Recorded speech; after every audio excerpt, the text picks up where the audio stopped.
මගේ ජීවිතේ ගොඩ ගන්න මම හිතන්නේ මාර මෙහෙවරක් කරා අසනීප වෙච්ච වෙලාවේ මම ඔවා YouTube වල දාලා නම් මනම් කරලා කියන්න ආවේ නැතුණාට මම හිතන්නේ පළවෙනි තැන හිටියේ මමයි. නාමල්ගේ ජීවිතේ යන්න ගියේ ගෙදර අරන් යන්න කියපු වෙලාවේ තමයි මම ડોક્ટર රාජපක්ෂ මහත්තයා කතා කරා POG මහත්තයා කතා කරලා කියලා හිල්ම එන්න කියද්දි මම ගියේ. ඒතකොට නාමල්ගේ ප්‍රෙෂර් එකත් ලෝ වෙලා නාමල් ගෙදර අරන් යන්න කියලා කිව්වා.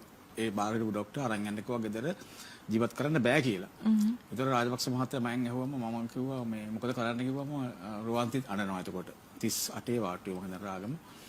ඊට පස්සේ කරපෑඩේ මේ මම කතා කරලා ලීසන් එකේ සමන්ට මගේ යාළුවා සමන් හොස්පිටල් එකේ මට කිව්වා මට ඇම්බියුලන්ස් එකක් දෙන්න පුළුවන් නම් කොළඹට යන්න කියලා මේ නාමල්ගේ විනාඩි 10ක් මම එව්වා එතෙන්ට. ඒ වෙලාවේ අපි අරන් ගිය ගමන් තමයි නාමල් මම අද මම හිතන හොඳ ලස්සන ජීවත් වෙලා ඉන්නේ.